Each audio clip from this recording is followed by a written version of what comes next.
ये वीडियो चुनावी प्रशिक्षण के उद्देश्य को ध्यान में रखते हुए बनाया गया है। इस वीडियो में यदि कोई संदेह या कोई संशय की स्थिति हो तो भारत निर्वाचन आयोग के द्वारा दिए गए दिशा निर्देशों के अनुरूप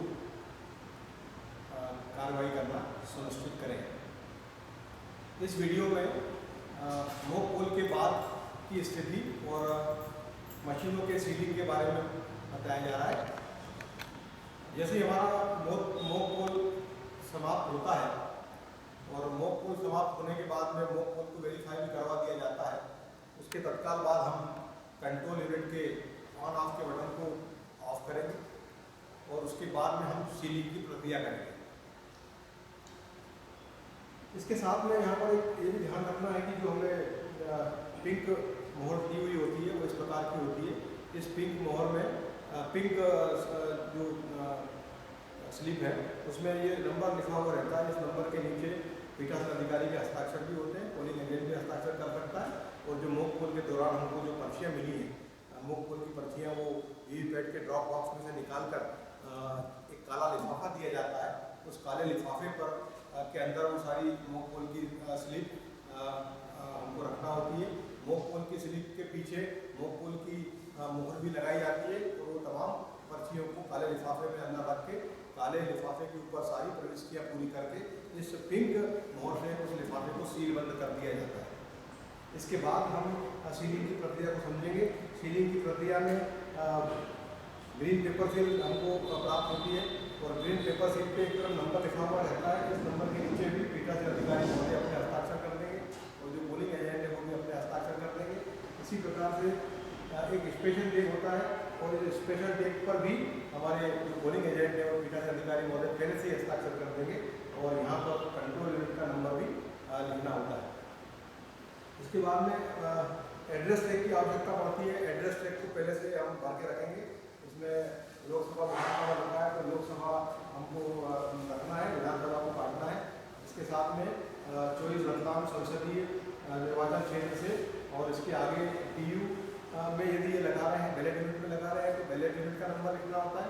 कंट्रोल यूनिट में लगा रहे हैं तो कंट्रोल यूनिट का नंबर लिखना होता है। वीवीपैट के कैरिंग बॉक्स में यदि हम इस एड्रेस टैग का उपयोग करेंगे तो उसका नंबर लिखना होता है और मतदान की दिनांक इसमें लिखना होती है। साथ में यहाँ पर मतदान केंद्र का क्रमांक और मतदान केंद्र का नाम जो है वो हम पहले से ही करके रखेंगे। आइए अब सीलिंग की प्रक्रिया को समझते हैं। सीलिंग की प्रक्रिया में सबसे पहले ग्रीन पेपर सील का उपयोग हमको करना है और आप देख रहे हैं कि ग्रीन पेपर सील के ऊपर दो गोले बने हुए हैं, एक ग्रीन रंग का और एक पिंक रंग का। तो बड़ा आसान है। ये जो ग्रीन रंग का गोला है ये जो हमारी छोटी विंडो है, इस छोटी विंडो के रियल वाले सेक्शन के ऊपर आना चाहिए। जब हम इसको लगाएंगे, इस तरह से इंसर्ट करेंगे यहाँ से, तो ये जो ग्रीन वाला भाग है, ये ग्रीन वाला भाग निश्चित रूप से जो इस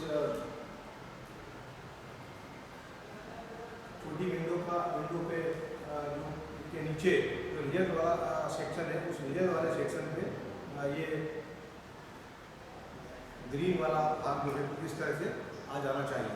इसको हल्का सा हम यहाँ अटका के देख भी सकते हैं। अभी हम इसको बंद नहीं कर रहे हैं। इसको जब हम इस तरह से लगाएंगे, इसको जब हम यहाँ पर A लिखा हुआ है और A के नीचे गम लगा हुआ है, तो ये स्टिकर को निकाल के इसके ऊपर चिपका देंगे और यहाँ पर B लिखा हुआ है, यहाँ पर भी स्टिकर लगा हुआ है, इस स्टिकर को भी हम निकाल देंगे और इसके ऊपर चिपका देंगे। जब हम चिपका देंगे तो ये नंबर हमको ऊपर दिखाई देना चाहिए। इस नंबर के नीचे निश्चित रूप से पीठासीन अधिकारी महोदय के हस्ताक्षर और साथ में जो हमारा पोलिंग एजेंट है उसके हस्ताक्षर भी होना चाहिए। तो ये हमने अंदाज से मैच करके भी देख लिया। ये हमारी ग्रीन पेपर सील जो है इसमें इंसर्ट हो चुकी है। इसके बाद में एक स्पेशल टैग होता है। उस स्पेशल टैग पर भी पहले से ही पीठासीन अधिकारी और जो हमारे पोलिंग एजेंट है उनके हस्ताक्षर होंगे। और थोड़ा सा ध्यान रखिएगा, यहाँ पर एक छिद्र बना हुआ है और इस छिद्र में से इसको निकालना होता है। इसके धागा पहले से हमने बांध रखा है, इस धागे को इसमें हम निकालेंगे और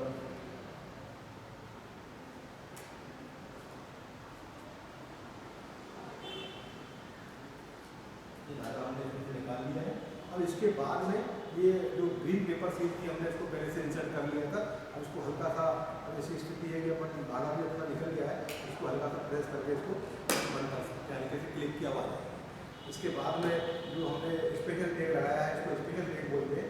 स्पेशल टैग में भी हम यहाँ पर वो गठान लगा के और गठान को जो जो हमारी स्पेशल टैग है, उन स्पेशल टैग पर कई सील भी लिखा हुआ है, तो वो सील पे गठान को रख के और गत्ते की सहायता से इसके ऊपर हम चपड़ी कर देंगे। और चपड़ी करने के बाद में ये जो हमारी स्पेशल टैग है, ये स्पेशल टैग कुछ इस तरह से हम इस बॉक्स में रखेंगे ताकि ये जो क्लोज का बटन है, ये क्लोज का बटन स्पष्ट रूप से दिखाई दे। अब ऐसी स्थिति में इस धागे को तोड़े बिना इस छोटी विंडो को खोलना भी संभव नहीं है। इसके बाद में हम जो इस कंट्रोल यूनिट की जो बड़ी विंडो है, उस बड़ी विंडो को हम इस तरह से बंद करेंगे और बंद करने के बाद हल्की सी क्लिक की आवाज़ आएगी और इसके बाद में यहाँ पर एड्रेस टैग लगेगा। यहाँ पर सबसे पहले हम ये जो ए लिखा हुआ है, इस ए का गम स्टिकर को हटा के इसके ऊपर चिपका देंगे और इसके बाद में यहाँ पर बी लिखा हुआ है, बी के स्टिकर को हटा के इसके ऊपर मेन पेपर से इसको चिपका दिया है। इसके बाद में यहाँ पर आपको एक हमने पहले से तैयार करके रखी हुई है और उसको हम एड्रेस टैग बोलते हैं। इस एड्रेस टैग को ये धागा थोड़ा बड़ा रखेंगे ताकि चपड़ी जो है वो किसी प्रकार से हमारी जो कंट्रोल यूनिट है उसके ऊपर नहीं आए।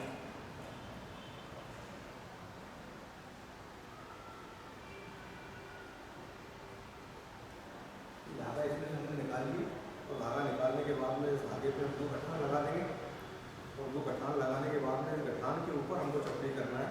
तो ये गठान को इस एड्रेस टैग के ऊपर रखेंगे, बढ़िया सी यहाँ पे चपड़ी करेंगे और इसको इस एड्रेस टैग को इस मशीन के ऊपर रख के इसको सेलो टैग से पेक कर देंगे। तो इस तरह से हम कंट्रोल यूनिट को पूरी तरह से सील बंद करेंगे। इसके तत्काल बाद हम जो हमारे पोलिंग एजेंट हैं, उन पोलिंग एजेंट को ये वीवीपैट का जो ड्रॉप बॉक्स है इसको दिखा देंगे कि भाई देख लो ये पूरी तरह से खाली है। और खाली दिखाने के बाद में इसको हम यहाँ से बंद कर देंगे। जो बंद होता है, बंद करने के बाद में जो हमारे पास में एड्रेस टैग है, उस एड्रेस टैग से इसको भी हम चपड़ी की सहायता से बंद कर देंगे और फिर इसको एक्चुअल कोटिंग के लिए हमारी मशीनें तैयार रहेंगी।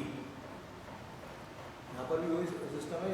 इसके अंदर यहाँ पे हम धागा इसके अंदर छेद में से निकालेंगे, 2 गठान लगाएंगे और 2 गठान लगाने के बाद में उस गठान के ऊपर इस गठान को एड्रेस टैग के ऊपर रख के चपड़ी कर देंगे और चपड़ी करने के बाद में इसको हम यहाँ जगह होगी वहाँ रख के और सेलो टैग से इसको हम इसके ऊपर लगा देंगे ताकि जो हमारी चपड़ी है वो भी इंटैक्ट रहे। जब इसको लेके हम घूमेंगे वो चपड़ी निकलेगी नहीं और ये हमारा वीवीपैट जो है वो सील बंद हो जाएगा। बेलेट यूनिट में हमको कुछ सील करने का होता नहीं है। इस वीवीपैट को हमने वीवीपैट का जो काला बटन था वो वर्किंग मोड में था क्योंकि इसको ज़्यादा मूव करने की आवश्यकता नहीं पड़ती। इसके बाद में हम जो है सिर्फ जो मशीन के पीछे का जो भाग है उसमें जो ऑन ऑफ का बटन है उसको हम ऑन कर देंगे और मशीन जो है वास्तविक मतदान के लिए तैयार है।